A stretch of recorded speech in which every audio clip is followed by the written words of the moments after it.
याद है अहमदाबाद शहर को, जहां पर 19 नवंबर 2023 को नरेंद्र मोदी स्टेडियम में वीआईपी मैच खेला गया था। टिकट का प्राइस आसमान छू रहा था।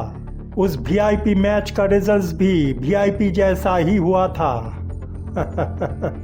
याद है भारत और ऑस्ट्रेलिया के दरमियान मेंस वर्ल्ड कप फाइनल का वो मैच की बात कर रहा हूं मैं। क्या हुआ था उस दिन? भारत ऑस्ट्रेलिया से बुरी तरह हार गया था। ट्रेविस हेड ने भारत का सपना को तोड़ नहीं डाला था, बल्कि भारत खुद अपने पैरों पे कुल्हाड़ी मारा था। भारतीय टीम मैनेजमेंट यानी कि कप्तान रोहित शर्मा और कोच राहुल द्रविड़ ने बहुत बड़ा एक गलती कर दिया था। इन दोनों ने मैच शुरू होने से पहले पिच में ही अपने मनमाफिक गेम को खेल डाला था और उनकी ये हरकत हम सब का सपना चकनाचूर कर दिया था। उनके डिसीजन हम सब पे भारी पड़ गया था। कुछ दिन पहले साउथ अफ्रीका के साथ ईडन टेस्ट के दौरान हमें फिर से वही घटना का सामना करना पड़ा, जो भारत इतने दिन से लगभग हर एक मैच और टूर्नामेंट जीतता आया था। बाउंड्री और ओवर बाउंड्री का बारिश कर दिया था, चारों तरफ बाहुबाई मिल रहा था। क्या जरूरत था उस भारत को अपने ही घर में पिच के साथ खेलने का? क्या जरूरत था भारतीय बैट्समैनों को अपना नेचुरल गेम ना खेलकर सारे मैच में शुरू से लेकर आखिर तक एक्सट्रीम डिफेंसिव गेम खेलने का? आप जरूर बोल सकते हैं कि अरे पिच तो गलत हरकत कर रहा था इसलिए। हमारा एक बुरी आदत है कि हम अपने गलतियों को आइडेंटिफाई ना करके दूसरों को जिम्मेदार ठहराते हैं। हरकत करते हैं हम और उंगली उठाते हैं पिच पे। पिछले 50 ओवर्स वर्ल्ड कप में फाइनल से पहले हर एक मैच हम जीतते आए थे। हमारा कॉन्फिडेंस साथ में आसमान पर था। कोई जरूरत ही नहीं था पिच के साथ खेलने का, लेकिन हमने अपने बलबूते पे यकीन नहीं किया। अपना ताकत के ऊपर कॉन्फिडेंस नहीं था हमारा, और हम जीत को और निश्चित करने के लिए अहमदाबाद की पिच को और ज्यादा स्पिनिंग ट्रैक में तब्दील करना चाहा। नतीजा हम सब जानते हैं। एक कहावत है, दूसरे के लिए खोदे हुए गड्ढे में एक दिन खुद ही को गिरना पड़ता है, और ये कहावत उस दिन सच हो गया था। आज जब गुवाहाटी में टेस्ट चल रहा है, तब भी हमें पिच से परेशानी हो रहा है। कुलदीप यादव ने तो ये तक कह दिया है कि गुवाहाटी के पिच गली मोहल्ले का रास्ता बन गया है। अच्छी तरह सोचिए, जो भारतीय बैट्समैन ईडन गार्डन्स में रन नहीं कर पाया था और इसके लिए पिच को जिम्मेदार ठहराया था, वही भारतीय टीम के बॉलर इस बार गुवाहाटी में बैटिंग पिच से परेशान हो गया है। बैट्समैन रन्स ना कर पाए तो भी पिच खराब है, और बॉलर्स विकेट न निकल पाए तो भी खराब। क्या कभी भी हम अपने आप को जिम्मेदार ठहराएंगे? क्या कभी भी हम खुद की दुर्बलता और गलतियों पे ध्यान देंगे? आने वाला समय तो ऐसे ही परीक्षा लेगा। क्या उस परीक्षा में हम खरे उतर पाएंगे? सपनों में तो आप 12 आदमी को लेकर भी गेम खेलने की ख्वाहिश रख सकते हैं, लेकिन क्या करेंगे अगर हकीकत में वही गेम 10 आदमी का बन जाता है तो? अरे मैं तो कप्तान और कोच की बात कर रहा हूँ। एक को इंज्योर्ड बना के शिक्षा दिया गया तो दूसरे को हार की कारण खुद स्वीकार करना पड़ा, है ना? गंभीर जी, इतना गंभीर होकर आप कुछ ज्यादा ही सोच लिया है। क्या जरूरत था पिच के साथ खेलने का? क्या जरूरत था उसको अपने मनमाफिक बनाने का? उसको नेचुरल भी तो रख सकते थे आप। पिच का स्वरूप बैटिंग और बॉलिंग दोनों का एक इक्वल बैलेंस भी तो हो सकता था। कम से कम जितना जरूरत है उतना परिवर्तन भी कर सकते थे आप, लेकिन आपको खुद के टीम के ऊपर विश्वास नहीं था। खुद के रणनीति के ऊपर आपको भरोसा नहीं था, इसलिए आपने कप्तान के साथ मिलके खुद की डायरेक्शन से पिच अपने मनमाफिक बनाने की कोशिश किया था। नतीजा आपके सामने है। ईडन टेस्ट के पिच में भारत भी बैटिंग किया था और दक्षिण अफ्रीका भी। भारत पिच को लेकर पहले से ही इतना सोचता रहा कि टीम इंडिया के एक भी बैट्समैन ने अपना नॉर्मल खेल नहीं खेल पाया। जहां अटैक करने की जरूरत था वहां हद से ज्यादा डिफेंस कर दिया। उनके दिमाग में मानो ये बिठा दिया गया था कि अगर बहुत सावधानी के साथ नहीं खेला गया तो आउट हो जाएंगे। सावधान होना अच्छी बात है, लेकिन हद से ज़्यादा डिफेंसिव हो जाना इस बात की तरफ इशारा करता है कि आप ओवर थिंकिंग कर रहे हो, आप डर रहे हो, आप अपना कॉन्फिडेंस खो चुके हो। और वही हुआ। इसके ठीक ऑपोजिट साउथ अफ्रीका ने कम से कम भारत जैसा उतना डिफेंसिव ना खेलकर अपना नॉर्मल खेल खेलने की कोशिश किया। वो लोग मन से डर और कंफ्यूजन को हटा के थोड़ा अटैकिंग खेलने का कोशिश किया है और नतीजा सबके सामने है। अरे गंभीर जी, क्या कोई जरूरत था पिच को अपने मन माफिक बनाने की? आप तो एक स्पोर्टिंग पिच के डिमांड भी कर सकते थे, पिच को न्यूट्रल भी रख सकते थे। पिच का मदद लेकर जीतने की क्या आवश्यकता था? मैच से पहले आप देवी कामाख्या की मंदिर में गए, वो तो मोह और माया को काटने वाली देवी है। क्या उन्होंने आपसे ये नहीं कहा था कि इस बार टीम इंडिया के मोह और माया को साउथ अफ्रीका बुरी तरीके से काटेंगे, टीम इंडिया की अहंकार को वो तोड़ेंगे? और वही हुआ है। जिस 6 कारणों से इंडिया ईडन टेस्ट हारा है वो है: नंबर 1, पिच को लेकर बहुत ज्यादा सोचना। नंबर 2, ज्यादा सोचने की वजह से मन में डर और दुविधा पैदा होना। नंबर 3, मन में डर और दुविधा के कारण अपना कॉन्फिडेंस खो देना, जिसके कारण नॉर्मल खेल ना खेल पाना और ज्यादा डिफेंसिव हो जाना। नंबर 4, टीम सिलेक्शन में एक्सपीरियंस और यंग टैलेंट का बैलेंस ना हो पाना। नंबर 5, टीम में एक्सपीरियंस्ड, स्किलफुल, टेक्निकली साउंड और एक्सपर्ट टेस्ट बैट्समैन और बॉलर की कमी और उस कमी को ऑलराउंडर से बैलेंस करने की कोशिश करना। और नंबर 6, हद से ज़्यादा T20 मैच को इम्पोर्टेंस देना और टेस्ट मैच की तरफ ध्यान कम कर देना। गुवाहाटी में भी ठीक वैसा ही हुआ है।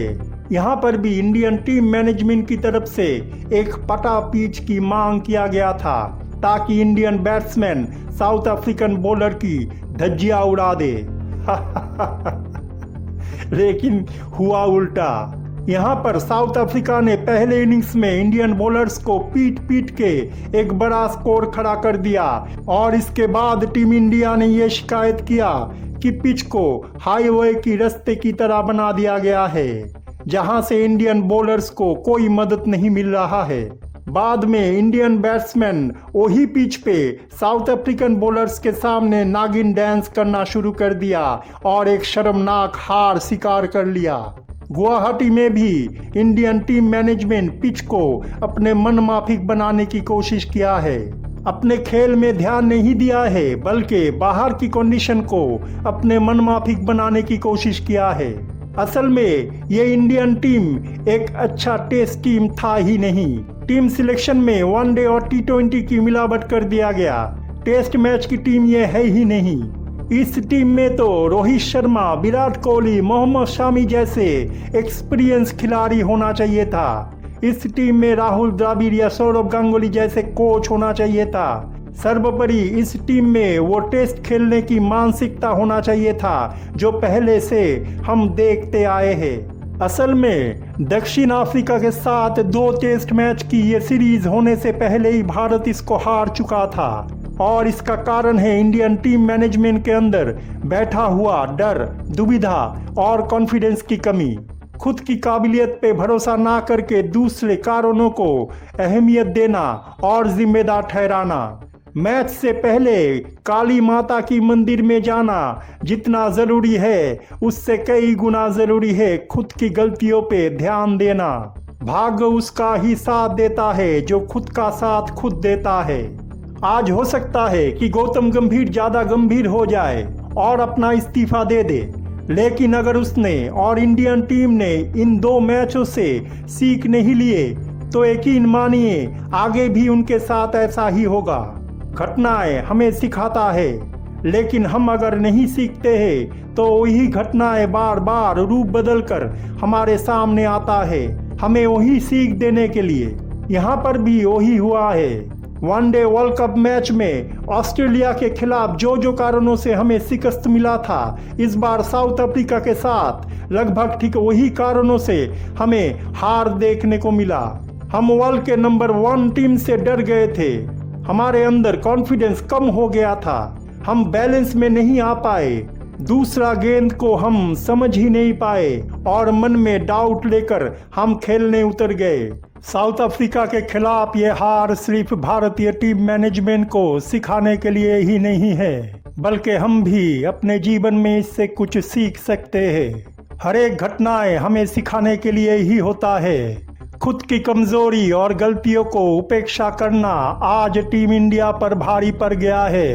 ये शर्मनाक हार कल हमें ना झेलना पड़े, इसलिए ऊपर में बताए गए 6 कारणों पे ध्यान देना आवश्यक है। क्या कारण था जो भारतीय टीम मैनेजमेंट ने पिच के साथ छेड़खानी किया?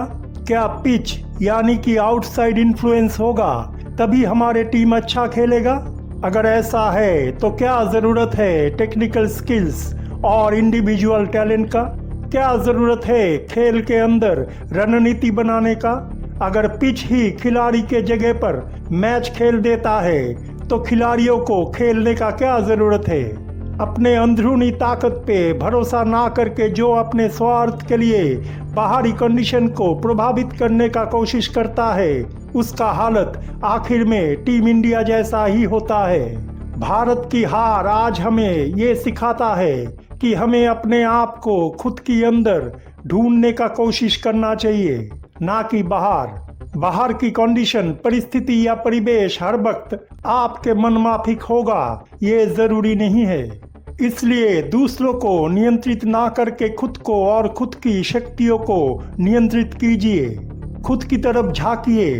कितना संभावना रहता है हमारे अंदर, लेकिन हम उसे ढूंढ ही नहीं पाते हैं। ज्यादातर समय शक्ति यानी कि एनर्जी का गलत इस्तेमाल करते हैं हम। खुद की सोच को सही बनाने का समय आ गया है। आज हम सोचते हैं कुछ और, करते हैं कुछ और। ऐसा नहीं हो सकता है। हमें एक ही दिशा में जाना चाहिए। जैसे T20 के माइंडसेट रखकर हम टेस्ट मैच नहीं खेल सकते हैं, ठीक वैसे ही हम एक साथ एक ही समय में 2 दिशा में हमारे जिंदगी के नाव को आगे नहीं बढ़ा सकते हैं। खुद को सही दिशा में हमें परिवर्तित करना ही पड़ेगा। हिंदी में एक कहावत है, आप भला तो जग भला, है ना? साउथ अफ्रीका के खिलाफ ये 2 मैच का सीरीज हमें सिखाता है कि अपने जीवन में भी हम खुद की गलतियों पे ध्यान ना देकर, खुद को रेक्टिफाई करने की कोशिश ना करके ज्यादातर समय परिस्थिति, परिवेश और दूसरे किरदारों को जिम्मेदार ठहराते हैं। ठीक इंडियन टीम मैनेजमेंट की तरह हम अपने जिंदगी में दूसरों को फंसाने के लिए जो गड्ढा खोदते हैं, आखिर में हमें ही उसी गड्ढे में गिरना पड़ता है। हमारे प्लान हमारे तरफ ही बूमेरंग हो जाता है। हमारे जीवन में अक्सर यही होता है। एक बार जो हमारे मन में बैठ जाता है, हम उसी को लेकर सारे जिंदगी चलते रहते हैं। उस लूप में घूमते ही रहते हैं, ये जानते हुए कि हमारे जिद हमें नुकसान पहुंचा रहा है। हम उससे हट नहीं पाते हैं। गलत सोच को सही मान के जिंदगी बिता देते हैं। जो डर ना जाने कितने जन्मों से हमारे अंदर रहता है, हम इस जन्म में भी अपने जिंदगी में बार बार उसका ही सामना करते रहते हैं। उसको लेकर ही जिंदगी बिता देते हैं। थिंकिंग अच्छा है, ओवर थिंकिंग नहीं। और हम वही ओवर थिंकिंग करते हैं। हर वक्त गंभीर जी की तरह डाउटफुल बने रहते हैं। किसी को भी विश्वास नहीं कर पाते हैं, क्योंकि हमें खुद पे ही विश्वास नहीं होता है। अविश्वास मन में तब आता है जब हमें खुद की पावर और एबिलिटी पे विश्वास नहीं होता है। हमारे अंदर कॉन्फिडेंस की कमी तब होता है जब हम खुद को ना जानकर दूसरे की पहचान में जीते हैं। गौतम गंभीर की तरह ज्यादा होशियारी दिखाते हैं और जिस डाल में बैठे हैं उसी डाल को काटना शुरू कर देते हैं। कॉन्फिडेंस होना अच्छा है, लेकिन गौतम गंभीर की तरह ओवर कॉन्फिडेंस आखिर में हमारा ही नुकसान करता है। Over confidence lack of confidence का जन्म देता है, जो हमारे अंदर रहने वाला स्वाभाविक शक्ति को डिसबैलेंस कर देता है। आपके पैरों तले दूसरे की वफादारी, निष्ठा और अहंकार का आत्मसमर्पण आपके शक्ति को नहीं बढ़ाता है, बल्कि आपको अहंकारी और दाम्भिक बनाता है। एक्सक्यूज तभी डिवोशन बनता है जब मन में एहसास का जन्म होता है और वही एहसास बाद में एक्सेप्टेंस बन जाता है। जो अपने शक्ति को पहचानता है वो उसका दिखावा नहीं करता है, वो नम्र होता है, वो ग्राउंडेड होता है। शक्ति को महसूस करने के लिए सत्य को जानना जरूरी होता है। इंडियन टीम मैनेजमेंट की तरह अगर आप अपने जीवन में दूसरे को कम आंकने में, नीचा दिखाने में और अपमान करने में खुद को संपूर्ण महसूस करते हैं, आपके मन अगर गर्व और आनंद से भर जाता है तो ये आपका गलत सोच है। ये आपका कमजोरी और अज्ञानता को दर्शाता है। ये आपका नीच मानसिकता का परिचय है। अगर आपके मन में भी इंडियन टीम मैनेजमेंट की तरह गर्व और अहंकार की मानसिकता रहता है तो खुद के असम्मान के कारण आप खुद है। सम्मान या सम्मान की आशा दूसरे से मत रखिए। ना दूसरे आपको सम्मानित करने से आप सम्मानित होते हैं और ना ही दूसरों की असम्मान आपको अपमानित करता है। दूसरे से सम्मानित होने से पहले आप अपने आप का सम्मान खुद करें। ताकत कोई बाहरी दिखावा या दूसरों से नुमाइश की चीज नहीं है। ताकत बाहर नहीं होता है, ताकत आपके अंदरूनी शक्ति है। आज पेपर में तो टीम इंडिया साउथ अफ्रीका से शक्तिशाली माना जाता है, खास करके अपने ही घर में। लेकिन असल में क्या हुआ? भारत हार गया और साउथ अफ्रीका जीत गया। खेल में तो हार जीत रहता ही है, बड़ी बात वो नहीं है। जो जीत गया उनसे भी महान होते हैं वो जो हार कर भी सीखता है और अपने गलतियों को स्वीकार करता है। दूसरों को नियंत्रित ना करके जो खुद को नियंत्रित करता है, जो अपने अंदर की शक्ति को बैलेंस करना जानता है, वही मुकद्दर का सिकंदर कहलाता है। साउथ अफ्रीका चुपचाप रहा, उन्होंने अपना नेचुरल खेल खेला। वो शांत और स्थिर रहे, अपने शक्ति को पहचाने और उसके मुताबिक खेल खेला, इसलिए वो जीते और हम हारे। एक दिन दूसरों को दास समझने वाले साउथ अफ्रीका आज अपना सोच को परिवर्तित करके अपने आप को सुधारा है।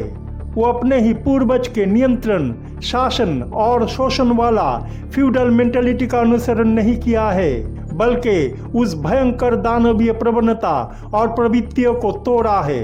महान वो नहीं होता है जो दूसरों को नियंत्रित कर पाता है, बल्कि वो होता है जो खुद को और खुद की शक्ति को समझता है और सही दिशा में नियंत्रण कर पाता है।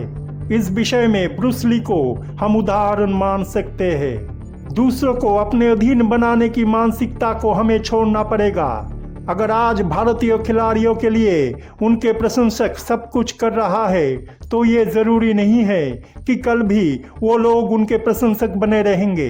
अगर आज टीम इंडिया के खिलाड़ी अपने ही प्रशंसकों की भावना से ऐसे ही खेलते रहे तो वो लोग भी उन खिलाड़ियों से हमदर्दी नहीं रखेंगे। अगर आज इंडियन टीम मैनेजमेंट और उनके खिलाड़ी साउथ अफ्रीका के खिलाफ पराजय से कुछ नहीं सीखा, डर और डाउट को मन में बनाकर रखा, ओवर कॉन्फिडेंस और प्राइड को मन में जगा दिया, टीम सिलेक्शन में तब्दीली नहीं लाए, पिच से ऐसे ही खिलवाड़ करते रहे, डिफेंस और ऑफेंस में बैलेंस नहीं लाए, अपने गलत मानसिकता को परिवर्तित नहीं किया तो आने वाला समय में ऐसा ही परिणति उन्हें झेलना पड़ेगा। इसलिए मन से डर और डाउट को हटाइए, दूसरों पे ध्यान ना देकर खुद को जानिए, खुद पे विश्वास कीजिए। पूर्वज के दिखाए गलत मार्ग का अनुसरण मत कीजिए, बल्कि उनके जेनेटिक सिस्टम की गलत ट्रेडिशन को तोड़िए। दूसरों के बात ना सुनकर खुद की बुद्धि, विचार और ताकत पे भरोसा कीजिए। अगर आप गंभीर जी की तरह ज्यादा गंभीर विचार करेंगे तो आपके जिंदगी भी गंभीर बन जाएगा। जिसे हम आज हार मान रहे हैं वो असल में हार नहीं है, बल्कि एक सीख है। हम घटनाओं से सीखते हैं, घटनाओं का निर्माण भी हमें सिखाने के लिए होता है। आज साउथ अफ्रीका से इंडिया को सीख मिला है। यहाँ पर साउथ अफ्रीका थर्ड पार्टी है। हमारे जिंदगी में भी कार्मिक्स और थर्ड पार्टी आते हैं, ठीक साउथ अफ्रीका की तरह हमें सिखाने के लिए, हमें सही दिशा में परिवर्तित करने के लिए। इंग्लिश में एक कहावत है, what if I fall, oh but my darling what if you fly. पंछी की उस बच्ची की तरह बनिए जो पहली बार पेड़ से छलांग लगाने से पहले ये नहीं सोचता है कि अगर वो गिर गया तो क्या होगा, बल्कि वो ये सोचता है कि अगर वो उड़ने लगा तो कितना अच्छा होगा, है ना। जिंदगी में हारना बड़ी बात नहीं होता है। जो हार के सीखता है और खुद को सही दिशा में परिवर्तित करता है वही मुकद्दर का सिकंदर कहलाता है।